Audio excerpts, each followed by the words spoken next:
Welcome back, everyone, to another episode of the Nick Cage Fight podcast.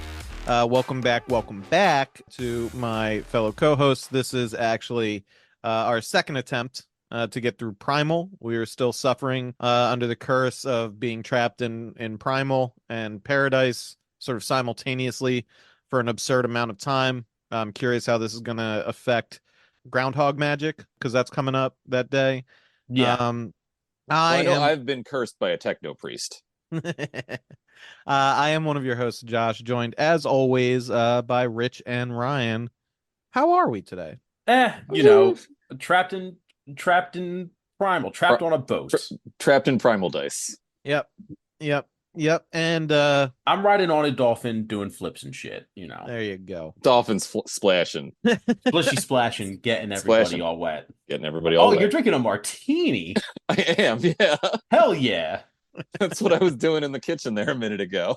It's we're gonna need some lubricant to get through this. That's exactly what I was thinking.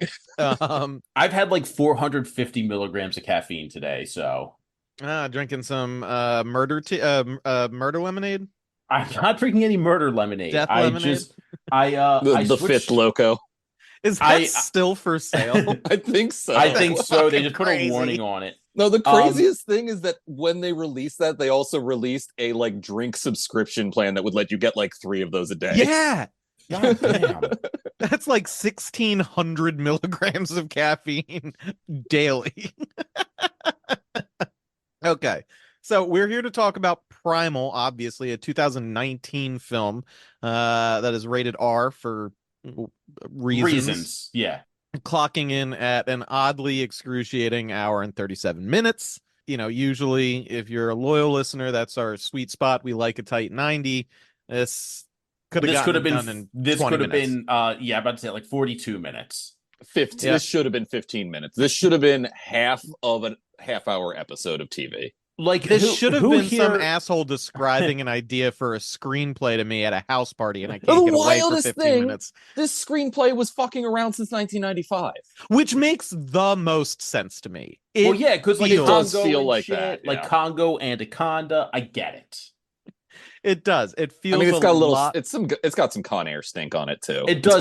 It definitely has some Con Air. I think I texted that to you guys. You did. Watching you this movie, and I'm did. just like, oh, this movie's Con Air, but it's Con Boat. Okay. Yeah. No, I was watching. Have either one of you seen 7 Days in Hell? No. It's an Andy Samberg and Kit Harington movie about a fake tennis match that lasted 7 days. And it just gets more ridiculous and more ridiculous. And at the point where you're just like, okay, this movie is about 3 seconds from jumping the shark, it ends. And I'm like, this was perfect. And it was like, it's 39 minutes. That's what this movie should have been. Was that a Adult Swim thing? No, it was an HBO thing. If you have, I was about to say HBO Max, but it's just called Max now, to avoid paying writers. I'll be dead in the ground before I accept Max. Yeah. Yeah, so I suggest everybody watch it. Oh, real quick, because today we're recording on the 25th. All you loyal listeners, you should go and cancel your Peacock and Netflix account, like right the hell now. Wait, why? You know who Vince McMahon is, right? Yeah. Oh, I don't know. I don't know. I think I like where this is going. More completely heinous stories has come out literally 36 hours after they announced a partnership with Netflix. Oh, is this about how Vince McMahon took a dump on a lady during a threesome? Yep, it sure is. And also in negotiating with the name has not been said, but everybody is pretty sure that it's Brock Lesnar, because it's like it says like former UFC heavyweight champion who was employed by WWE.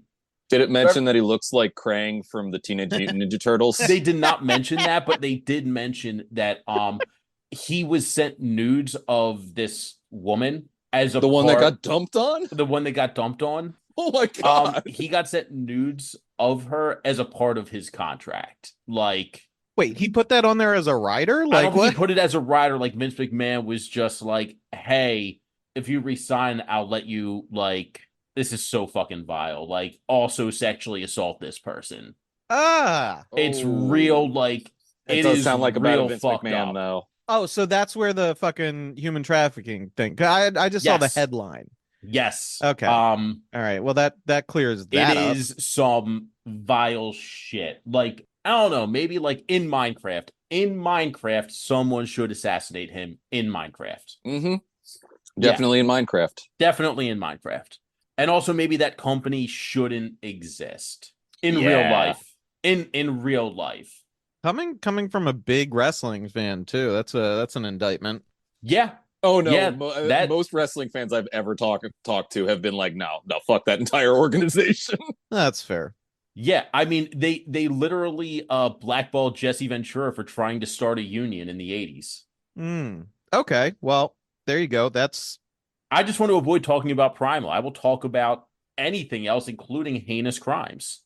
yeah, it's a real rip from the headlines, but we're not getting out of this, I know we're unfortunately. not. I know we're not. I wish we could, but we simply cannot. So let's get into it real quick. Housekeeping. We'll start off with the director, which is just phenomenal in that it is alumni of the pod, Nick Powell, who directed one other movie, and that was Outcast. And it sucked. Oh, that This movie was terrible. makes way less sense. At least there were elements of Outcast that sort of played to some of the strengths here. We got a stunt guy, we got Anakin Skywalker, we got swords Who instead was of not bad in that lightsabers. movie? No, he wasn't bad in No. that movie. Honestly, And no, Hayden actually, Christensen was the not bad. camera was the most interesting character in that movie. Yes, but Hayden Christensen was not bad. No, he No, wasn't. and the fight choreography was also not terrible. I mean, it wasn't mind-blowing, but lightsaber to sword transition is fine. That's It was fine. very passable. Yeah. But yeah, so this is gonna round out our fucking full review of Nick Powell's directorial prowess. Yeah, Thank what God. has he been doing recently? Well, he Like won anything? awards for the fight choreography in the Bourne movies. I, He's been doing stunt coordinator stuff for movie. I think he Are did these the stunt Bollywood movies? coordination for RRR. Yeah, Oh, That that's that's a that. pretty big feather to have in the that cap. was a pretty big one. That movie got a lot of press last year. I still haven't seen it, but I heard it was pretty What's fucking RRR? good. I actually have not heard of that. It's a Bollywood action movie that's supposed to be really fucking good. Okay, yeah, it looks like he's kind of transitioned. Like his last like 3 or 4 movies have been Bollywood movies. Hey, good for him. Hell yeah. Maybe I mean, it could be good for him, or he might have been like kicked out of Hollywood for making such a bad movie in Primal. Or maybe They they're just said like, you're this not allowed far to and no direct further. anymore. Yeah. I feel like anybody in Hollywood would pick him up for his stunt shit. His CV there is really, really strong. Yeah, and everything he's doing now is stunt coordinator, action director, stunt coordinator, stunt. Like it's the stuff he's good at. Yeah. He had like the Fight Master and Blade Master titles on certain films that he worked on. That's I'm cool, pretty sure he man. did the Fight Master for like Gladiator and shit like Yeah, that. yeah. Like not insignificant shit. However, we get our second big red flag in the writer. My apologies to Richard Letter here. I'm not specifically clowning on you. I'm clowning on the film, but the resume here is one other feature-length film that I'm aware of called The Suspect, and then a ton of TV movies, and I included some of the titles I liked the most: Scared Silent, Amber's Story, A Thousand Men and a Baby, which is my favorite, Yeah, and Amber is Yesterday's the that color movie of your seems like story. it fucks. um, and then we move on into the cast, starting as always with Nicolas Cage playing Frank Walsh, which I think we agreed last time we attempted to do this is a solid main character name. It's a Frank pretty good Walsh. man of action name. So then we have Famke Janssen. Yeah, Janssen? which by the think way, that's what we landed on. yeah, because I am gonna upload the original like 20 minutes because the end of it is just me going, oh no, oh no, I lost you guys, oh no, and then it just cuts out on me. Just labeled That's as a fine. special feature. You can drop it out of nowhere as a teaser for Primal. Unlike other other podcasts that do carefully curated interesting edits of particularly good sentences that runs about 5 minutes. Ours is just a 20-minute failure to launch the first time we tried to fucking get through this. That's on brand, I think, for what it's worth. So back to Famke as Dr. Ellen Taylor. She was in a number of things that you'd recognize her from, including Rounders, put that in there for Rich, the 1999 House on Haunted Hill, She which was in I enjoyed. Rounders. Yeah, She she was was in in Rounders. Rounders. I And yeah. like. I never put that together that she's the chick that runs like the underground club. There you go.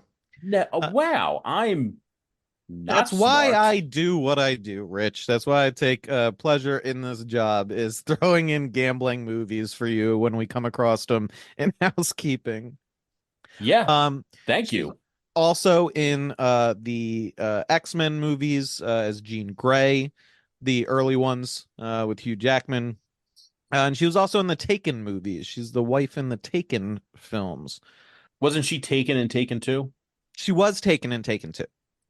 Yeah, I'm sorry. I was Yeah, trying to come yeah. up with a Fast and Furious joke for the Taken movies, and it fell apart on me. Yeah, it Um, happens.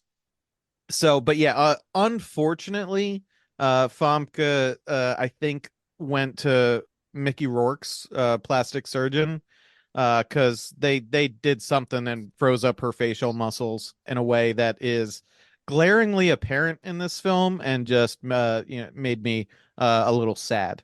Yeah, it's not looking great. It's unnecessary as well. So yeah, that's a bummer. Next up, I have. Oh, you definitely neglected to mention her best film, which is Goldeneye, where she plays Xenia on a top, and they just do that one scene from Blade Runner, but with James Bond this time. There you go. And it definitely didn't awaken anything in me at all. I about to say, I is was she the one hoping it who wouldn't kills the awaken guy anything. with her vagina? Yes, Okay. in the sauna. Yeah, that didn't awaken anything in me. Not Wait, not I'm even sorry. a little not bit. even a little bit. How did she kill somebody with her vagina? She straddles the dude to death. Yeah. Really? Yeah. She Okay. jumps up on him like that scene in Blade Runner where the replicants trying to do gotcha. the same ass thing to Harrison Ford, and also the same scene as the Punisher movie with Dolph Lundgren. That happens to him too. Oh my God, a Dolph Lundgren Punisher reference. We're Oh, hell eating yeah. good tonight. Oh yeah. Oh, we are eating. So next up, I'm I have having a liquid dinner. next up we have Kevin Durand as Loeffler. Kevin Durand was in The Butterfly Effect, Walking Tall, Smoking Aces, Legion, the X-Men Origins Wolverine film where he plays the Blob, as well as I Am Number 4. He's fine. I haven't hated him in anything I've seen him No, he's in. fine. He just looks like jacked up Elon Musk. He's extremely forgettable. I like Walking Tall quite a bit, but I can't place that man in it. Yeah. Yeah, I honestly, I for as shitty of a film as it was, I liked X-Men Origins, but just because I'm such a huge Liev Schreiber fan. Yeah. That makes sense. We do yeah, know about your Liev Schreiber obsession. get your Ray Donovan jokes out. So next up, we have our Sopranos connection come early, because we have Michael Imperioli as Freed, Agent Freed, something like that. It was Agent Freed, and they just called him Freed. Yeah. Michael Imperioli, of course, in such iconic roles as in Goodfellas, Sopranos, Many Saints of Newark, more recently White Lotus, and I had to toss these two in just for myself. He was in Bad Boys and Dead Presidents. I gotta rewatch Dead Those Presidents. are good movies. So I will Yeah. shout out a movie because it's one of the worst things I've ever seen. He did a Stu Unger biopic, and it's fucking awful. You can watch it for free on YouTube. It's called High Roller: The Stu Unger Story. Huh. I don't know who Stu Unger is. Stu Unger was arguably the greatest poker player to ever live. He was banned in multiple casinos. He was not allowed to play blackjack because he wouldn't just count cards, but he literally could he apparently won $100,000 bet with a casino owner because the casino owner said, "I'm going to put 10 decks into a shoe. I'm going to deal out every single card really fast. You're going to see every single one. I will give you $100,000. You can name the last card in there within Oh, 5 seconds. Jesus. And he did. Yeah. Fuck people like that. I'm sorry. And then he died from taking way too much cocaine. Yeah, that's how a gambler Yeah. dies. But so my favorite story about Stu Unger though is like one of the early World Series of Poker, like 1990 or something, like a real early one. After day one of the tournament, he overdoses and is in a coma for 30 days. He can't finish the tournament. So what happens is your chips still exist and you just post and fold your cards. He had such a chip advantage, he made it to the final table and cashed out for like $100,000. Holy shit. Jesus That's how far Christ. up he was after day one. Fuck yeah. All right. All right. God damn, I would impressive. suggest watching the movie because he's not bad in it. The movie actually isn't terrible. The terrible thing is the soundtrack. The soundtrack makes no sense. Next up we have LaMonica Garrett as John Ringer, who is in a number of things like this. I might have to add him to like a lower tier of supporting cast that I love popping up and shit. But he's been in Transformers, Dark of the Moon, Sons of Anarchy, Veep, a lot of TV in general, including Curb Your Enthusiasm, Flash, Batwoman, Legends of Tomorrow, Arrow, Designated Survivor. The man shows up in shit, and I'm just gonna bet that neither of you know who I'm talking about in this film. Oh, I absolutely know who you're talking about because Okay. he was the slam ball man. Okay. Wait, who is this Wait, again? what was his tie to slam ball? He was a player. He was a slam ball player. Wait, who was this? LaMonica Garrett. He's the like head mercenary dude. Yes. And yeah, he was in a bunch of shit that I've watched as like a supporting character. And I hope he including keeps doing slam that. ball. Including slam ball. That's what fucking if basketball crazy. had fucking trampolines? Yeah, we got to bring that back. It is back. It is back in So China. exists again. Have to bring it back. I want a local A local slam ball league. tournament. Okay. I mean, Yeah, there's but just enough like- trampoline parks around. We can just ask him to set up a hoop. Yeah, but we're too old and oh yeah, no, we got to soft get a for bunch that. of children to like destroy themselves junior with high, this. junior high. Yeah. Somebody who can like people with springy bones. yes. Also, people of an age where you can bounce back from having your tibia snapped in half. You know what I mean? Like we Yeah. couldn't. We'd be in walkers. Oh, for I the would rest of our never lives. fucking. That would be it for me. I wouldn't be able to survive after that. Go into play one light contact slam ball game, and then we all end up with colostomy bags. And then the last one I have is Tommy Walker as Forrest. I can't place this person, but I threw him on here because he was in jujitsu. He was the main ass dude in jujitsu, wasn't he? No, No, was he? I thought he was. No, I'm sorry, I have to check this right now. No, I'm almost positive Okay. he wasn't the main dude. No, he was Private Tommy. He was one of Private the Tommy, military okay. dudes. Okay, but yeah, he was also in Netflix's Daredevil and some TV shit. Not a lot. I need to but I watch wanted to throw him jujitsu in there. again. No, you don't. So I guarantee you do not. And also, we went over in housekeeping for this fucking movie. So here are some ads.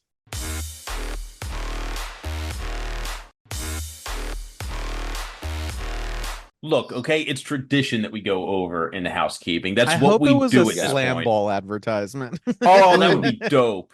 I hope it was in Chinese though. Do you have springy bones? Do you like trampolines? Moderate interest in basketball? Do we have a sport for you?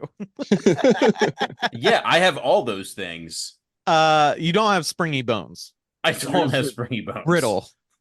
No, Made I need a double flint. knee replacement like ASAP. Yeah, my knees are like gravel. Yeah, mine aren't great. The last time I went to a doctor to get it checked was a while ago, like maybe 6-7 years ago.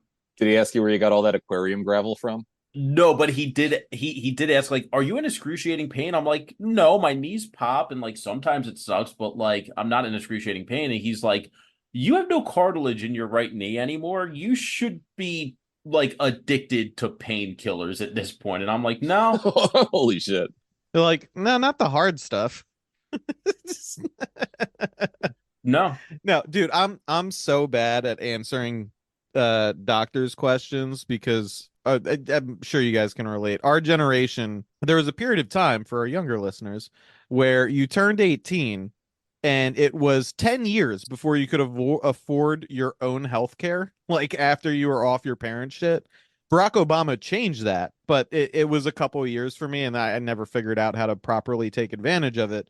So, like, it was 10 years for me from the time I last saw a pediatrician to going to an actual doctor, and the rules had changed a bit because like when I was a kid my parents were like you got to tell the doctors the truth about everything because they're there to help you, and even if you wouldn't tell us you got to tell them so they could take care of you. I'm like, all right. So like the first time I went to a doctor after I got health insurance again, they're like, do you ever have thoughts of hurting yourself or killing yourself? I'm like, not more than anybody No, else would. you don't tell. Yeah, you don't tell the doctor that. That's what I said. And the person looked at me and they're like, I'm going to ask you this again. And I need you to take this seriously. And I was like, oh, no, never, never. And they're like, good, you just dodged a 72-hour hold. And I was like, oh, good. Okay. Now I get it. But no, I thought it was like, are you ever depressed? I'm like, yeah, have you fucking looked outside? God damn. But you're not allowed to say that to a doctor. Well, no, when I started with therapy again, like one of the questions I asked you, like, have you thought about hurting yourself or killing yourself? And my, the first time in therapy, they ask again, and I'm just like, yeah, almost constantly, actually. It is my most pervasive thought. Like, I'm not gonna do it. I'm not stupid. Look, it's like a song that's stuck in my head. It just keeps repeating the chorus. Like, I'm not dumb. I'm not gonna kill myself, but like, it's there. Isn't that everyone? It's the chicken dance of intrusive thoughts. What do you want? It's Pop Goes the Weasel, but it never finishes the melody. You know what I mean? Oh God, that's nightmare fuel. I don't need that. Don't put that evil on me. I'm sorry.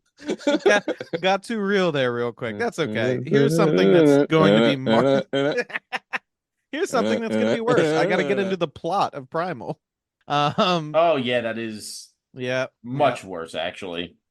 So we open on a rainforest in Brazil, and there is a hanging dead carcass of like a goat or ram of some sort that is dangling from a tree. And we get our first look of Nick Cage, and he looks like mildly alcoholic bushman, which is not a bad look for him. He kind of looks No, like it's that a good anyway. cage. It's a good cage. He is pulling a dumbass move here, though, smoking a fucking cigar while you're hunting an animal that has an exceptionally good sense of smell. Yeah, but what if fucking animals know about cigar smoke? They don't know what that is. What does a jaguar know about the scent of a fine macanudo? You know what I mean? It's just going to be confusing for them. That just reminds me of the I Think You Should Leave sketch with all the girls smoking cigars. I rewatched it recently. That's why I went with macanudos. So Cage is in a hunter's blind reading a real estate magazine, which I do think is very funny. As far as the character, like backstory fill-in, I don't hate Cage's character. It's goofy and has no real payoff, but it's fine. Yeah, he's like a real estate bro who also deals with animals. He's not though. He's a I need to not be poor so I can buy this cool place that'll really show my dad who I have a complicated relationship with. You're like, all right, this is everybody's first D&D character. So I now have a fucking personal lore for this character that it's the same character as what the fuck is that one with Nicole Kidman where they're just screaming the entire time? Oh, where they have the horrible house. Yeah, I know exactly what you're talking about. Trespass. Yeah, no, it's the same character from Trespass. Oh, that's so sad. He transitions and it still doesn't work out. No, of course it wouldn't. Like pretends to go to work for 3 months. It's just like a Japanese salaryman taking the fucking subway to work when he doesn't have a job anymore. So he pauses in perusing his real estate magazine to try and put together this like odd design pistol. It's a like sleeping dart pistol. Yeah, it's a blow dart with like some weird poison on it.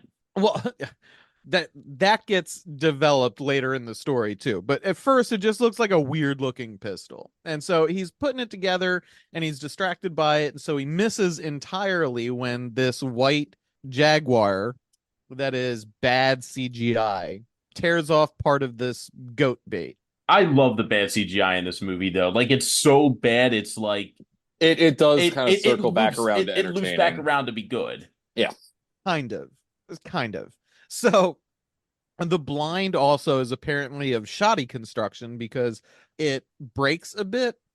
His other guns like fall off the blind at this point. And then the Jaguar decides to try and attack the blind, dropping Cage into I think this is where this happened. He like falls down into this little pit underneath the bait. And so he's like one-on-one, hand-to-hand combat with a Jaguar and manages to stab it in the neck with one of his sleep darts. No, I'm curious sorry. if that would work like that, honestly. I'm sorry. He stabs it while they're wrestling on the blind before they both fall down. And then he pulls out his knife, but the Jaguar passes out before he manages to do any harm to Frank Walsh. And then it starts to rain and the camera pans up and we get some good like B-roll of drone footage of the jungle. Yeah, it's fine. Yeah, it's fine. I hate that everyone has access to drones now, so that it's not an impressive shot to do that anymore. I was fucking about to go on a digression about that. Yeah, Stanley Kubrick would be he's rolling over in his grave for how many bad drone shots there are that don't actually do anything for the story. Yeah, but just because you can do an establishing shot doesn't mean you should. Yeah, but like I feel like this should pay off eventually. You know what I mean? Now that you can it doesn't without a budget requiring like a fucking helicopter, we should get some people who are talented but don't have the money doing cool shit with it. I haven't. You absolutely should, but what we mostly get is those shots being used to make fucking like asylum level bad horror movies look like real movies for the first 5 minutes. That's okay. I have a soft spot for those. Yeah, me too. So now we cut to a village and we get like this establishing setup of basically who Frank Walsh is and what he's doing. And also, my favorite bit is we get some lore about the Jaguar that never pays off in the film. No, I thought they were going in a completely different direction. I thought so too. And no, it never happens. So yeah, so Walsh has this regular ass pickup truck that has just the longest baggage, like most rickety looking baggage train I've ever seen. It's insane. Of just stacked tarped crates and shit. And unfortunately, his driver is like, I can't take you. And Walsh argues with him. He's like, I paid you to take me out here, and I paid you to take me back. Like, what the fuck? And the guy's like, no, look, that Jaguar, you got a white Jaguar. We have a story about white Jaguars here. It's the ghost of the jungle, and it steals bad people from the village at night, and the villagers offer them sacrifices and shit. And so this is too spooky for me, man. Something along those lines, right? Yeah, it's got too much spooks. So he has to drive himself, but we learn that Frank Walsh, like all of these disaffected men with complicated relationships with their fathers, have a heart of gold. Instead of taking the half of the money from Diego the driver, Frank lets him keep it and just takes the most childlike looking hand-drawn map from him to guide him to where he needs to go and drives off in the truck. It's very good. I like the map. Yeah, the map is really good. It was definitely drawn in crayon, though. It really was. Like, props department phoned that one the fuck in. Yeah. which is funny. I think it's because they used up all of their budget on those weird slidey rulers, which there's so many shots of them later on. I'm like, those are probably expensive and useful in a way that I'll never understand, but I kind of want one. Um, so there is also a funny bit that is a running gag in the film with this parrot that follows around Walsh. That is not one of the parrots that he has stolen to sell to people. It's just a bird that follows him because it used to belong to, I forget what it was. It was like another like foreigner in the area who died, and Frank accidentally fed it once, and now it follows him, and he doesn't even have a name for it.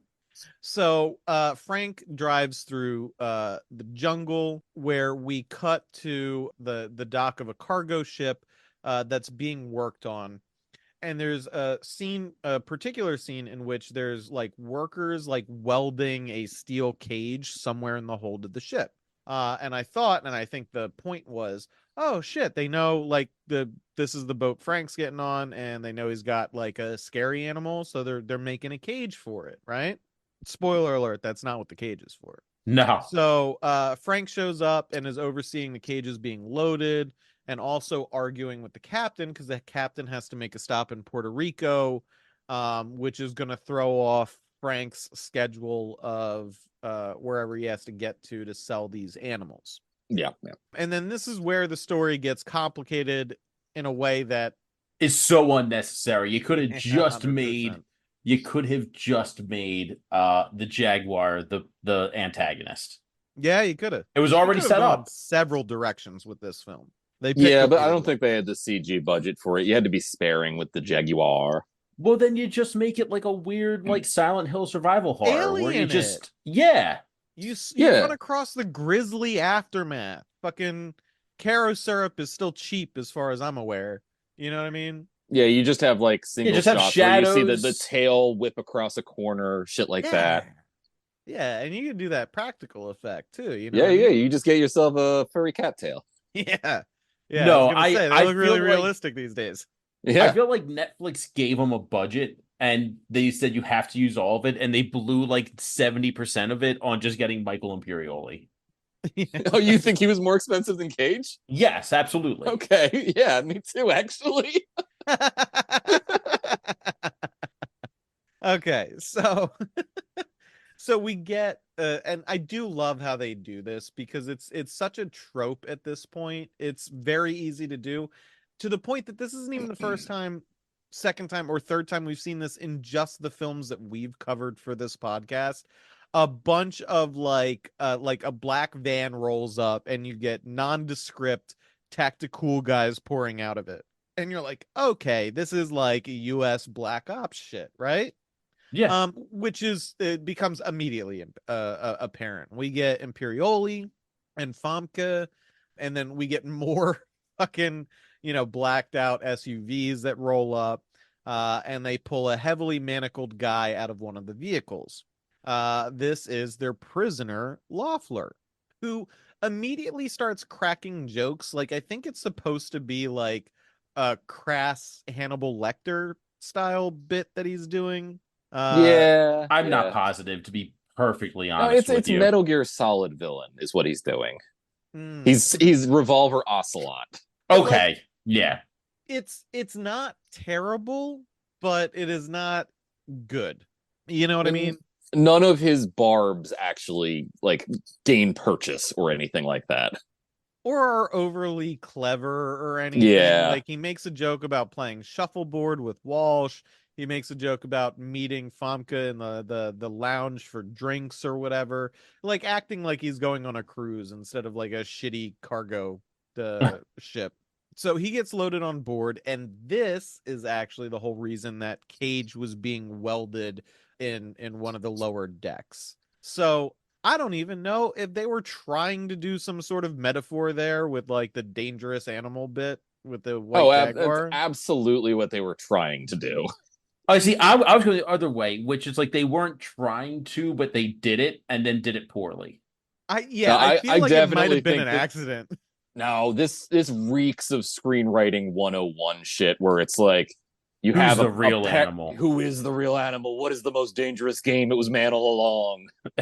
But it doesn't play out that way. They don't pay off any of these themes if that's the case. We didn't say it was good. We said I it didn't was say there. it was good. I said that's what they were trying to do, because otherwise, why the fuck would you have a second antagonist?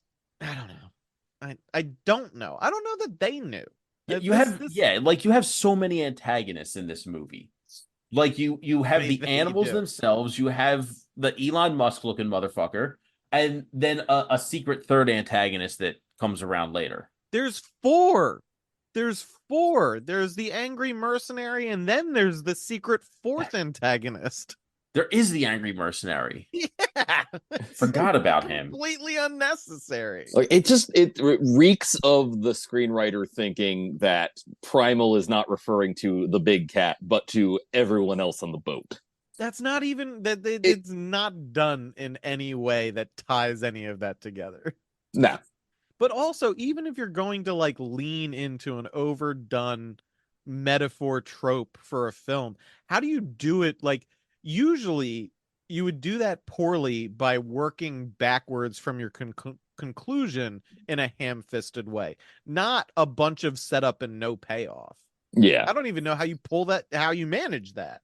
So what I'm saying is it's kind of impressive. It's also, all right. So Imperioli introduces himself as Paul Freed, who's an attorney general of some type.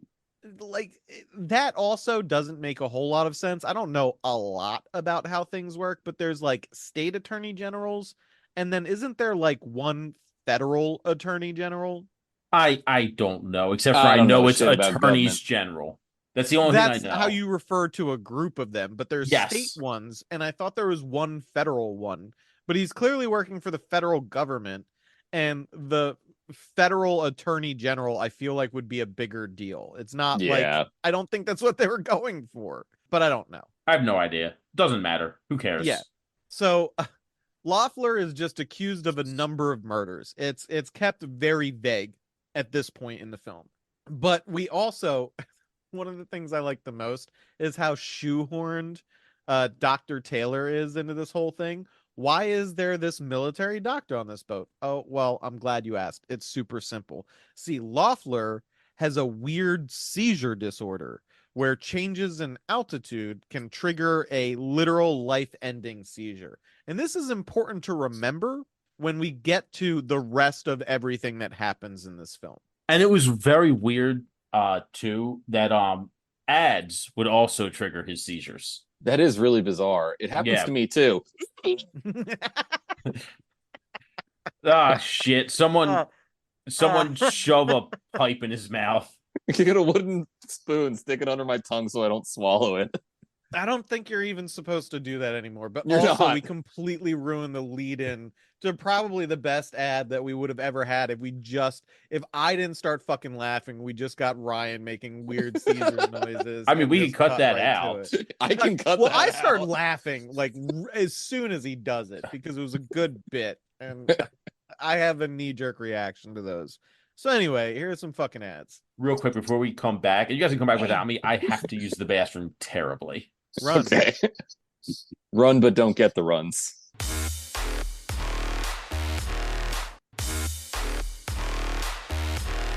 All right, those are some ads. I'm assuming. I don't know. I refuse to listen to them. I give $1. You gotta give. You gotta give.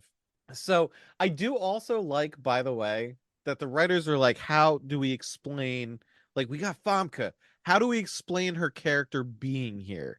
They're like, doctor, because the guy has some weird disorder and he might die on the way, and the U.S. wants to really prosecute this guy. And they're like, okay, but isn't he supposed to be like a horrifying, unstoppable bad guy at some point in this movie? And they're like, yeah. And they're like, how do we explain that? It's like, I don't know. Have the characters question it a bit too. And they do. They're like, wait, but like he's not in the mountains anymore. Like the altitude isn't that weird. And she's like, hey, we're like a mile. No, we're at sea level, but in the equator. So he could still have a seizure that kills him. Yeah. It's so weak. Weak. They don't explain it away at all. I mean, honestly, they could have just said the seizures are caused by sudden increases or decreases in altitude. And that also would have been like a totally dope way to have him fucking die. Just send him on a catapult or some shit. That would have been better. just, Lean just into it. Looney Tune him. If you're making B slop, fucking go for it. You know what I mean? And this should have been sloppier. It should have. It should have. Okay, there is an opportunity here to do something really fun, like shoot 'em up. Shoot 'em up was fucking fun and nonsense. Absolutely. It's like, kind of one of my go-tos. We could rewrite this movie, honestly, real easy. You just make it more like a Jumanji. You give the monkeys more things to do. You maybe put a couple more interesting birds in there. Yeah, I can see 100%. That. So we get a scene in the galley where there is a fun bit where the chef only speaks Spanish and interacts with the mercenaries who are rude and stupid for whatever reason. And then we see, so the mercenaries are taking turns guarding Loeffler, and we're cutting sort of between Loeffler and like the rest of the cast at this point. The mercenaries are taunting Loeffler with a soda that he requested that they don't give him. Ooh, they could have made him diabetic. That would have been fun. Oh, that would have been easy. Yeah. There's so many easy choices they could have made. And somehow they make the wrong, harder ones. Yeah. And there could have been very funny things about him dealing with his diabetes throughout the rest of the movie. Like he has to get past the monkeys to steal some bananas from the galley. So he gets his glucose back up. That would have been awesome. That would have been great. I would have loved to see him punch a monkey. I have to eat this monkey to keep my blood sugar up.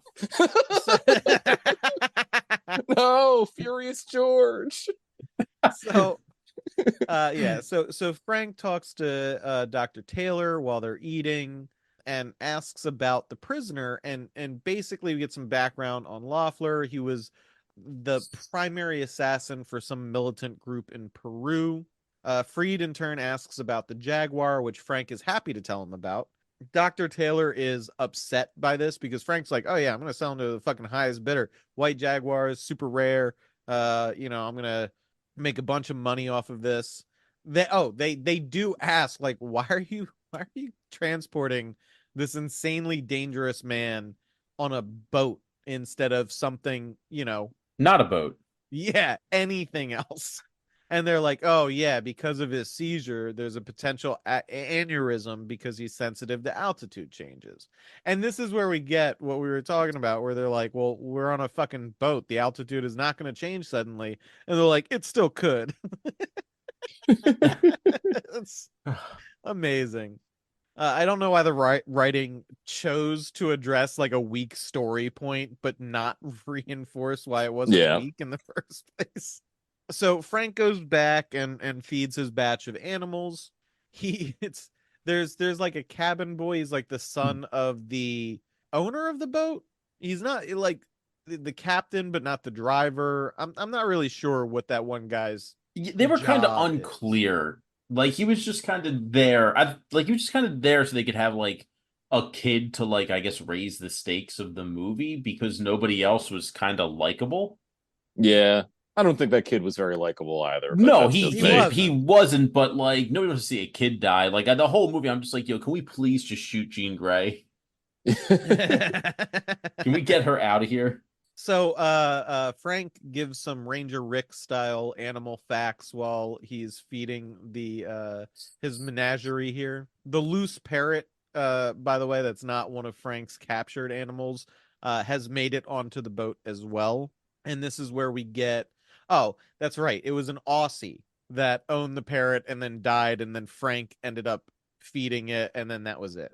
And it demonstrates one of the parrot's abilities, which is to, I can't even remember what the phrase is, but when it sees a gun, he's like, better watch out, or something like that. Yeah, something like that. The cabin boy is like, oh, he's super smart. And Frank's like, yeah, regular Einstein. And so then Frank goes and just drinks hard liquor with the dudes who work in the engine room of the ship. Okay, those guys fucking rule, though. They were my favorite characters in the film. Absolutely. They're the ones who made this movie almost watchable. Like Yeah. for the scenes that they were in. It should have just been a buddy cop movie about those two surviving the shit that goes down on the boat. Yeah, I would Yeah, have watched the shit and out of that. just throw Nick Cage with them. Fuck it. Like Yeah. still have it be a Cage vehicle. Okay, so how you fix this movie is you have Cage absolutely shithouse blackout drunk, and they're like dragging him through the plot. No, you know what? It just occurred to me. I can't think of a movie that's done this, so I'm very curious, Ryan, if you could point me in a direction. Has anybody ever done like a goofball semi-comedy about characters who are bit players in an action movie that's occurring around them? Oh yes, I can't remember off the top of my head, but like that has definitely happened. That would be so fun if these guys were the main characters. What the fuck is the name of it? There's one with the dudes from Workaholics where they do Die Hard. Game Over. But like Game Over. Yeah, that Game Over does it. Not an action movie, but Rosencrantz and Guildenstern Are Dead sort of does that. There's been a couple. I quibble with Game Over. I didn't read it as that. I read it as that? Okay. Yeah, I read it as goofballs like fucking accidentally doing. Yeah, okay. But this would like I'm picturing something like more earnest in it, where it's like it is about two dudes who are completely in over their head, but they're the main focal point. And the rest of the story plays like you get it in just bits and pieces around them trying to survive something. Right. There are definitely movies like that. I'll get back to you when they pop into my head, though. Nice. I'm excited. That sounds very entertaining to me. So. Oh, actually, you know what? I did watch one.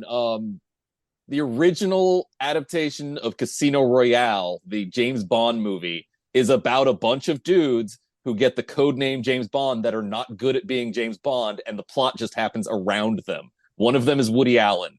Well, yeah, isn't that also a comedy, the original one? It is a comedy, but like the action movie is happening around these absolutely inept dumbasses. Got you. Like the real James Bond is heading up MI6 throughout that movie, and just all of the other James Bonds are bad at their job. It's very good. Sick. So this is where we get, like, during the drinking, this is where we get the backstory filled in about the dad of Frank Walsh, who he doesn't have a great relationship with. And I think this is where he first lays out his like real estate plans as soon as he sells the Jaguar. And now he's tied one on pretty well. And he runs into Dr. Taylor, and we find out that her father was a famous admiral in the Navy. And so I'm assuming this is supposed to be a setup for something that we learn later. I didn't question it at the time. Like, Frank is very aware of her father from her last name, knows it off the top of his head. And I didn't question this, but we do get a payoff, sort of, I guess, on that later. Yeah, sort of. I would call that a sort of, like, towards the very end, right? That's what you're thinking of. Yeah. Right near the very end. So then we cut back to Loeffler, who in the middle of eating, it looks like he has a seizure. The guards do call the doctor, who tells them to get in there and like try and hold him and stop him from hurting himself during the seizure. And so they go and they do try and put a depressor in Loeffler's mouth, which again, I don't think is what you're supposed to do nowadays. I'm not sure. But Loeffler is, of course, faking it and bites off this guy's fingers, and then disarms the other guard that goes to help, and he shoots one and appears to escape. It gets fucked up real quick, and Loeffler is freed. So, but not Michael Imperioli freed, just freed in general. Yeah. So the doctor and more guards show up to see the aftermath of the scene, finding the second guard, who has his eyes gouged out for no fucking reason. Trophies. I don't fucking know. Yeah, no, it again. It wasn't trophies. It made no sense. No, it's just weird shit. And so now we have our primary protagonist in the mix, which again was not what I was expecting. Yeah, no, the movie's called Primal. I thought it was going to be man versus cat. Yeah, that makes sense. I thought we were going to have a Jaws, personally. Yeah, cat Jaws. Yeah, or a Cujo, perhaps. Sure. A Cujo, yes. There's a bunch of creature features that are like it's a Anaconda, formula. Lake Placid, Deep Blue Sea. Hell yeah, I love me. Hell yeah, Deep Blue Sea. I think fucking ate Samuel L. Jackson in that one. I remember the first time I saw quickly. that movie. He's like giving this real inspired speech, and all of a sudden, shark pops out and eats him. I never went from jump scare to laughing so quickly in my life. Yeah. It was so entertaining. And then LL Cool J is the best bit in that whole movie. But why are they breeding smart sharks? Yeah, I love that movie. Me Yeah, too. Now I ironically. gotta watch fucking Deep Blue Sea again. Hell yeah. One of like 3 good shark movies. Wait, isn't the main doctor in that who gets his arm ripped off like immediately? Isn't that the old Skarsgård? Maybe? I think it's the elder Skarsgård who gets his arm ripped off Let's almost see. immediately. Yes, that is Stellan Skarsgård. Oh shit, Tom Jane was in this? What the fuck? And Yeah. Michael Rappaport. Oh God, Michael fucking Rappaport and everything. Yeah. That's another offshoot podcast we should consider doing because he's The insane. Rappaport. The Rappaport report. Yeah. We could just reuse at least one of our episodes from this podcast. Absolutely. Yeah. Kiss of Death. Oh, and that means we'd have to watch Cop Town. Oh yeah. Using that. But like how much And that Boston one Public do we have to watch? All of it. Oh jeez. Yeah. I don't want to do that. We'll have to watch that one Twitter video where he looks at that weird looking cat and he's like, it looks like grandma. He's gone completely off the rails like a bunch of people have since October 7th. I don't know if you guys are aware of this, but there's better videos. Like somebody hits him with a fucking snowball when he was recording one of his front-facing video rants. Was he? I mean, you said the date, so I can imagine what it's about. It's exactly what you're thinking. Okay. It's a shame because a number of actors that I'd rather not know their opinions on geopolitics on have gone completely insane, including Gelman. Have you guys seen his shit? No, I don't intend to. Don't. It's just it's extra shitty for me because after he went off the rails is when I finally got around to watching Fleabag. And I was like, God, I like this show, but Gelman is such a fucking psycho. The only good thing about that is his character in Fleabag is just the biggest piece of shit. So I was like, all right, this works. At least this tracks. Yeah, that's how I continue to watch anything with Randy Quaid in it. Yeah. Because I'm not going to stop watching Freaked. I don't care what anybody says about Randy Quaid. I'm going to keep watching that movie like once every 6 months till I die. Yeah, that's I'm with you on that, and not just because when I was in high school, a game a number of us had was trying to quote the entirety of Independence Day Yes. in a single run. Interesting. But yeah, no, he fucking lost. A bunch of people have lost it. I feel I mean, like he didn't have it for a while there. Is he related to Dennis Quaid? Yeah, they're brothers. Yeah. They're brothers? I thought they were brothers. They are.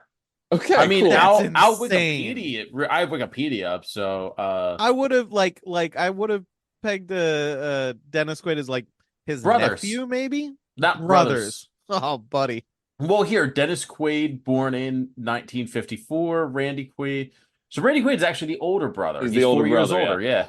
Well, that Yeah, tracks. no In my shit. experience, the older brother usually goes crazy first.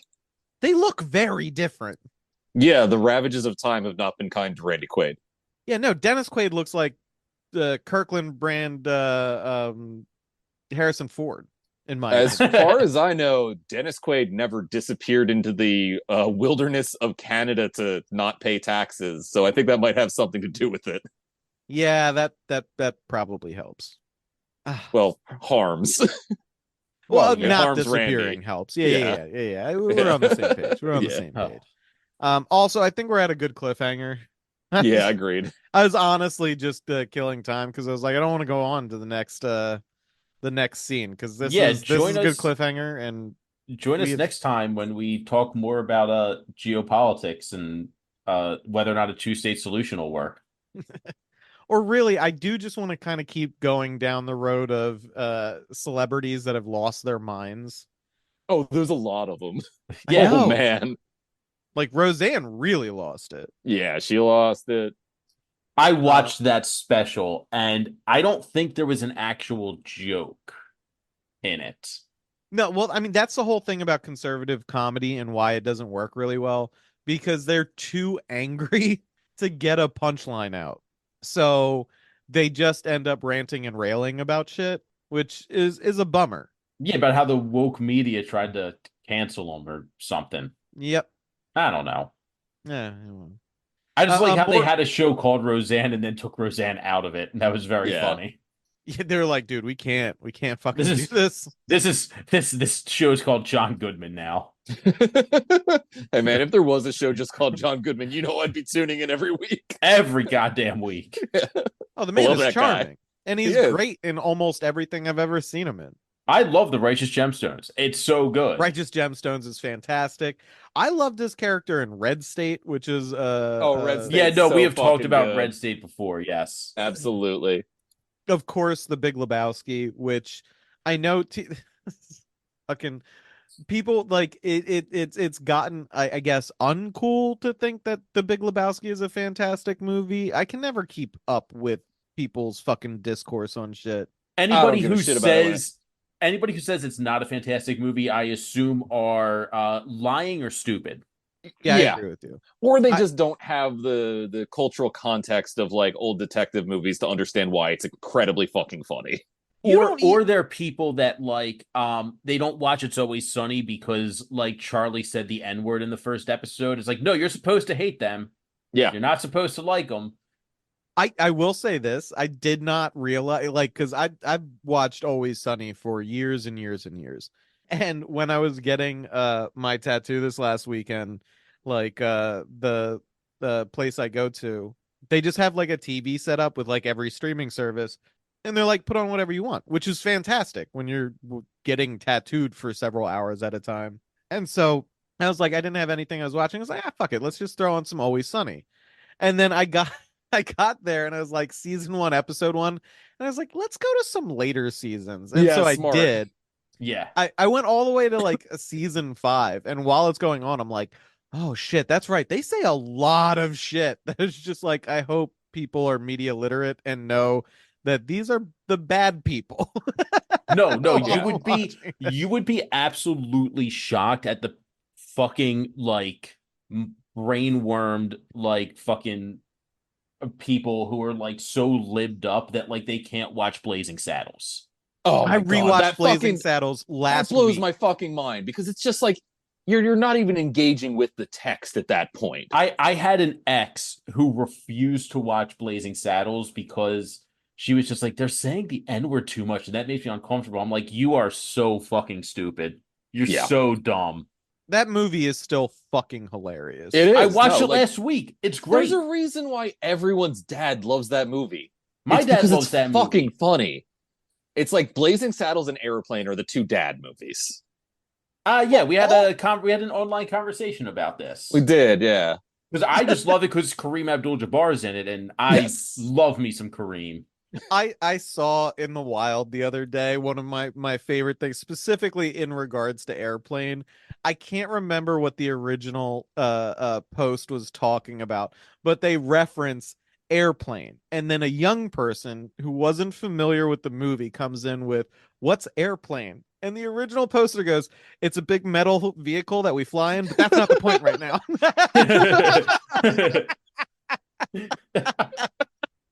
It was Oh so man, beautifully done. I was that's just so like, good. have you ever been so ready to be like teed up for a joke? Like not even expecting it, but just somebody just puts it out there to the point where you cannot control how you deliver your follow-up. You're just like, Absolutely. It happened earlier with my seizure. yeah. Yeah. It just like expels from your body so quick. You're like, oh my God. I never thought I'd get teed up like that. That's amazing. All right, that's gonna do it for part 1 of Primal. God help us all. Join us next time where We're going to We talk s- about Airplane some more I because guess it's a we're much gonna- better yeah. movie. It And is we a will- much better movie than this. Also finished stripping away the mystery and any reason for you to see this film so you can avoid it. You can hear all about how the Wait. rest of the So, plot like, plays while we're out. talking about Airplane, can I just talk like 40 minutes about insults that Larry Bird used to tell people on the basketball court? Because Absolutely, it's give it fucking to me. Yum yum yum hilarious. yum yum. An It's infamous so shit funny. talker. That was my favorite meme of the past year. Was like just a picture of him looking all dorky. Like, imagine knowing that this man was the greatest shit talker ever in the NBA. Every time somebody brings, I'm pretty sure it's Larry Bird, like one of the most persistent clickbait articles I've seen on unusable news websites lately has always been like, get a load of Larry Bird's repulsive wife. I'm like, what is this headline? What the fuck? What? I swear to God, I'm pretty sure it was Larry Bird, but I'll try and Excuse me while I Google Larry Bird's repulsive wife. I was about to do that actually. I'm gonna just type in, hold on, Larry Bird's wife. Yes, that is specifically verbatim I the told fucking you. headline.